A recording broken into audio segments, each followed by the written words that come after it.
Halo, salam jumpa, salam persaudaraan. Kita sampai sekarang masih berbicara tentang hidup berkeluarga.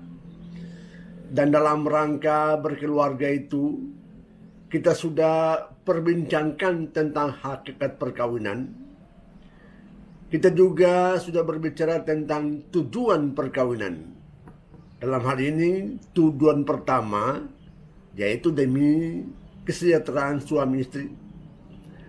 Tujuan kedua ialah demi kelahiran dan pendidikan anak. Dua tujuan ini kita sudah uraikan panjang lebar. Dan sekarang kita mau berbicara tentang tujuan ketiga perkawinan, yaitu demi kesetiaan suami istri untuk memelihara kekudusan dalam kehidupannya. Saudara, untuk apa kita hidup di dunia ini? Hidup kita di dunia ini ialah berusaha supaya semakin sempurna. Dan kita mencapai kesempurnaan itu. Tapi supaya kita sungguh-sungguh sempurna adanya, ingat, kita mesti memelihara kekudusan itu di dalam seluruh kehidupan kita. Lalu bagaimana caranya kita bisa hidup murni, hidup kudus di mata Tuhan? Ada persyaratan. Syaratnya ialah hidup dalam kasih. Ingatlah kata-kata Yesus. Kalau kau mencintai Tuhan Allahmu, cintailah Dia dengan segenap hatimu. Cintailah Dia dengan segenap jiwamu, segenap kemampuanmu, dan segenap kekuatanmu. Dan cintailah sama manusia seperti kau mencintai dirimu sendiri. Ini adakan Yesus. Karena ini persyaratan kalau mau diberkati Tuhan dan kalau mau kau hidup kudus. Bahkan kau mencapai kesempurnaan yang kita semua sama-sama cita-citakan itu. Cintailah Tuhan Allahmu dengan segenap hatimu, dengan segenap jiwamu, dengan segenap kemampuanmu, dan dengan segenap kekuatanmu. Dan cintailah sama manusia seperti kau mencintai dirimu sendiri. Saudara, kalau kita mencintai Tuhan dengan segenap hati, itu berarti bahwa kita mengandalkan Tuhan dalam seluruh kehidupan kita. Kita tidak boleh jatuh dalam mempersalahkan Tuhan Allah. Ada banyak hal yang menantang kita. Pandemi corona yang menghancurkan tubuh manusia, menghancurkan semangat manusia, bahkan membuat kita tak berdaya. Janganlah persalahkan Tuhan Allah. Seakan-akan Tuhan membuat kita hancur semacam begini. Bukan, saudara. Anda berdoa supaya tantamu, Anda berdoa supaya bapamu, mamamu, adikmu, ataukah juga temanmu, kenalanmu, hendaklah cepat sembuh. Tetapi pada kenyataannya dia mati, tinggalkan dunia ini. Anda sudah berdoa banyak Anda minta kepada Tuhan Allah, sembuhkanlah dia. Ternyata dia meninggal dunia. Saudara, jangan persalahkan Tuhan Allah. Mungkin Tuhan melihat bahwa memang ternyata tidak bisa hidup lagi. Mungkin Tuhan melihat bahwa dia tak berdaya lagi. Maka cinta Tuhan terjadi. Dia panggil orang ini, datanglah ke sini. Karena kalau tinggal di dunia ini, kau akan mengalami susah yang paling berat. Kasih Allah untuk pasien yang Anda doakan itu. Bukan Tuhan tidak mendengarkan doa-doamu, Dia mendengarkan dan dia mau orang itu hidup. Tapi kalau kenyataannya orang tak berdaya lagi, karena manusia tergantung dari kondisinya, tapi juga tergantung dari pengobatan lain. Bila situasi tidak memungkinkan, Tuhan katakan, marilah tinggalkan dunia ini. Karena kita mau mencari kesempurnaan, dan kesempurnaan itu ada di sorga sana. Pertemuan langsung dengan Tuhan Allah yang kita semua sama-sama cintai. Saudara sekalian, janganlah sembarang menuduh. Datanglah kepada Tuhan Allahmu, karena Allah mencintaimu, Allah mau melindungi, Allah mau menuntun langkah-langkah kita. Untuk sesama kita, janganlah menyakiti hati mereka, jangan menimbulkan masalah kepada mereka. Hendaklah doakan orang-orang itu bila mereka telah berbuat salah kepada engkau. Arahkanlah dan tuntunlah mereka. Tetapi kita tidak punya hak untuk membalas kejahatan kepada mereka. Itu semua urusan Tuhan Allah. Saudara sekalian, betapa indahnya kalau kita hidup dalam kasih. Karena kasih mengalahkan segala-galanya. Saudara sekalian, ada satu hal yang bisa mengganggu kekudusan, mengganggu kasih, yaitu dosa percabulan dan dosa persinahan. Saudara, percabulan, persinahan itu Tuhan tidak mau dilakukan manusia. Karena apa? Menghancurkan relasi, menghancurkan persahabatan, menghancurkan martabat orang. Saudara lihat, hubungan seksual antara seorang laki-laki yang masih nyong-nyong dengan seorang wanita yang masih nona-nona tidak boleh terjadi, saudara sekalian. Itulah perbuatan percabulan. Laki-laki yang belum menikah, perempuan yang belum menikah, janganlah kalian membuat hubungan seksual antara kalian karena kalian jatuh dalam dosa. Mengapa? Karena perbuatan seksual yang dibuat oleh nyong dan nona itu terjadi karena muncul dari nafsu seksualmu untuk memuaskan dirimu sesaat. Anda mengatakan bahwa ya karena kami saling mencintai. Tidak, saudara. Anda bukan saling mencintai, Anda saling menghancurkan. Orang-orang laki-laki yang nyong-nyong, perempuan-perempuan yang masih nona-nona, bila Anda melakukan perbuatan itu, Anda jatuh dalam dosa. Karena Anda munculkan perbuatan melalui kesenangan pribadimu demi kepuasan seksualmu. Anda menghancurkan pribadimu, tetapi juga Anda menghancurkan pribadi orang lain, di mana Anda berdua jatuh dalam dosa.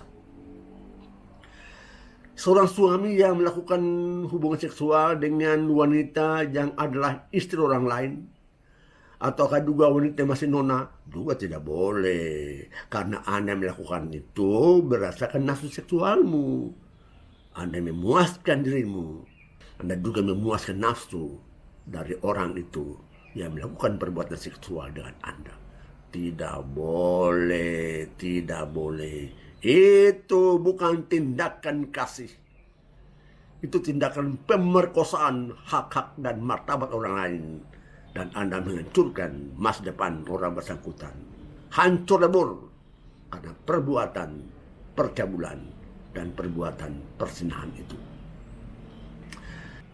Saudara, Paulus mengatakan begini. Dia tulis dalam suratnya kepada umat di Korintus.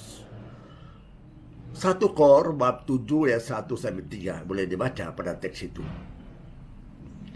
Adalah baik kalau laki-laki tidak kawin, namun mengingat bahaya percabulan, maka laki-laki mempunyai istrinya sendiri dan perempuan mempunyai suaminya sendiri.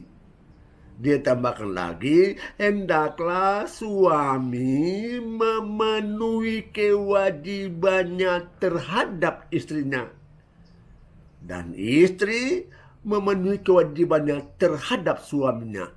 Baca pada 1 Korintus bab 7 ayat 1-3. Teks ini mengatakan bahwa alangkah bagusnya orang membentuk satu keluarga, punya istri, punya suami, untuk menghindar dari bahaya percabulan, bahkan bahaya persinahan itu, demi kekudusan diri.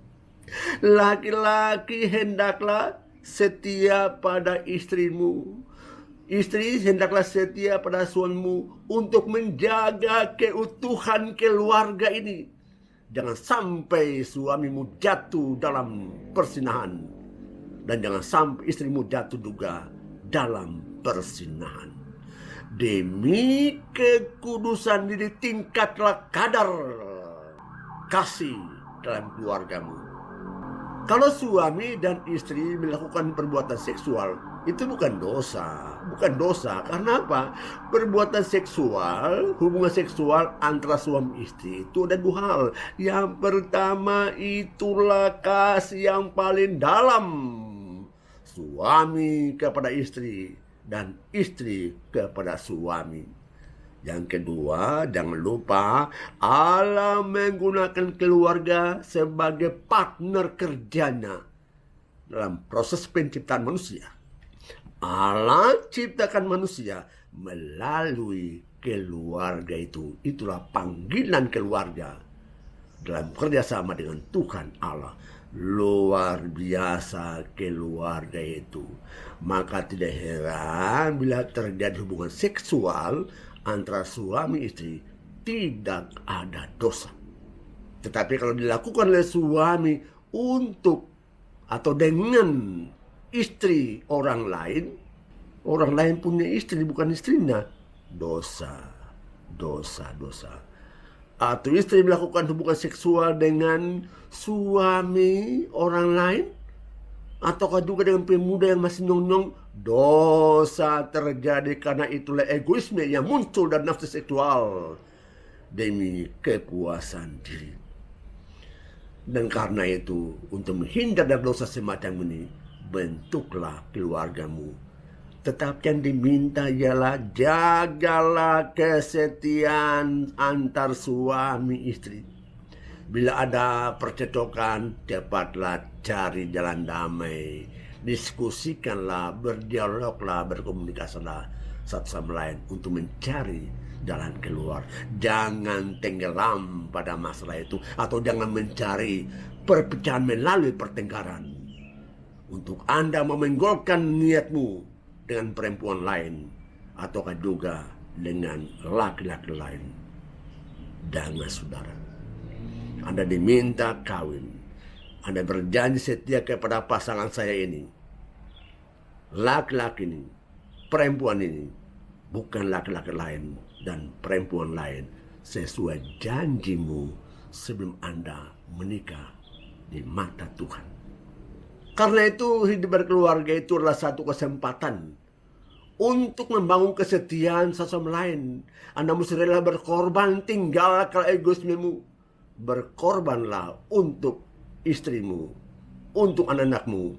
Berkorbanlah untuk suamimu dan untuk anak-anakmu. Perhatikanlah harmonisasi kedamaian sukacita dalam keluargamu. Lepaslah perhatianmu yang terlalu keluar, tetapi perhatian penuh kepada keluarga hendaklah menjadi kokoh dan kuat dalam keputusanmu, bahkan juga keputusan bersama sebagai suami istri. Bila ada beda pendapat, cepat selesaikanlah baik-baik. Jangan berlarut-larut. Tuhan katakan bahwa kalau memang ada marah, jangan sampai matahari tenggelam. Itu kan nasihat Tuhan. Artinya bahwa cepat kita cari damai, cari solusi, cari jalan keluar. Jangan tenggelam pada masalah barangkali kecil saja. Tapi karena Anda begitu emosional, Anda mau pertahankan pendapatmu, maka kehancuran terjadi. Mempengaruhi juga bagaimana keluargamu. Saudara sekalian, dengan uraian saya pada fase tujuan ketiga perkawinan ini, kiranya membuat kita menyadari perkawinan itu punya makna besar untuk kehidupan kita sebagai satu keluarga.